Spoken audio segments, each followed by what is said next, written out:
بسم اللہ الرحمن الرحیم۔ السلام علیکم ورحمۃ اللہ وبرکاتہ۔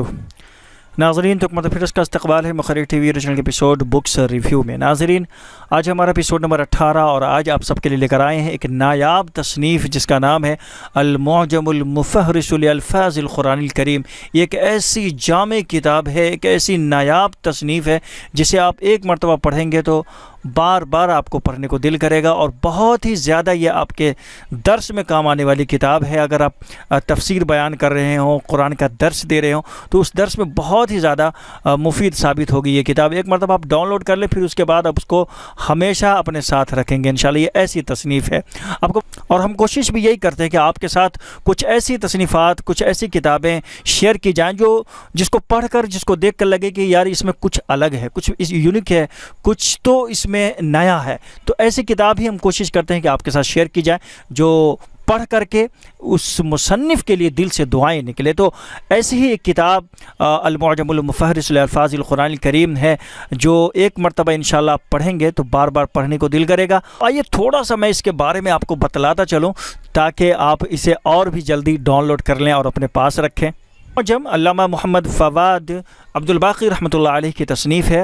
علامہ مرحوم 1945 عیسوی میں اس کی تصحیح سے فارغ ہوئے، جس میں قرآن مجید میں آنے والے تمام اسماء اور افعال پر مشتمل الفاظ صرفی اور نحوی تغیرات کے ساتھ مادے یعنی روٹ لیٹرز کے اعتبار سے درج کیے گئے ہیں۔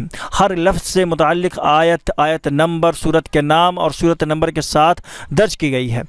اگر ایک لفظ قرآن میں 100 بار استعمال ہوا ہے تو 100 آیات کے حوالے اس کے ساتھ درج کیے گئے ہیں۔ آپ اندازہ لگائیں، یہ کتاب کسی لفظ کے ذریعے کسی آیت کے حوالے کو ڈھونڈنے کے لیے انتہائی مفید ہے۔ میں ایک مثال دیتا ہوں آپ کو، یہاں دیکھیں۔ مثال کے طور پر طاغوت کا لفظ قرآن مجید میں مندرجہ ذیل 8 مقامات پر استعمال ہوئے، اور سیاق و سباق میں ان کے مختلف استعمالات یہ ہیں۔ نمبر 1، سورہ بقرہ آیت نمبر 256 میں یہاں یہ لفظ اللہ کے مقابل سرکش ہستی کے لیے استعمال ہوا ہے۔ نمبر 2، سورہ بقرہ آیت نمبر 257 میں یہاں بھی یہ لفظ اللہ کے مقابل سرکش ہستی کے لیے استعمال ہوا ہے۔ نمبر 3، سورہ نساء آیت نمبر 51 میں یہاں یہ لفظ اہل کتاب کے توہمات کے لیے استعمال ہوا ہے۔ نمبر 4، سورہ نساء آیت نمبر 60 یہاں یہ لفظ غیر اسلامی عدالتوں اور ججوں کے لیے استعمال ہوا ہے۔ نمبر 5، سورہ نساء آیت نمبر 76 یہاں باطل نصب العین کے لیے جس کے تحت کافر جنگ کرتے ہیں اس کے لیے استعمال ہوا ہے۔ نمبر 6، سورہ مائدہ آیت نمبر 60 یہاں یہ لفظ اللہ کے مقابل معبود کے لیے استعمال ہوا ہے۔ نمبر 7، سورہ نحل آیت نمبر 36 یہاں بھی یہ لفظ اللہ کے مقابل سرکش ہستی کے لیے استعمال ہوا ہے۔ اور نمبر 8، سورہ زمر آیت نمبر 17 میں یہاں بھی یہ لفظ اللہ کے مقابل کے لیے استعمال ہوا ہے۔ اس ایک چھوٹی سی مثال سے آپ اندازہ لگا سکتے ہیں کہ یہ کتاب کتنی اہم ہے، کتنی مفید ہے ایک مدرس کے لیے جو قرآن کا درس دیتے ہیں۔ بیک وقت اگر قرآن کریم میں ایک لفظ جتنے بھی مقامات پر استعمال ہوئے ہیں آپ کو وہیں پر مل جائیں گے، آیت اور آیت نمبر کے ساتھ، حوالے کے ساتھ مل جائیں گے۔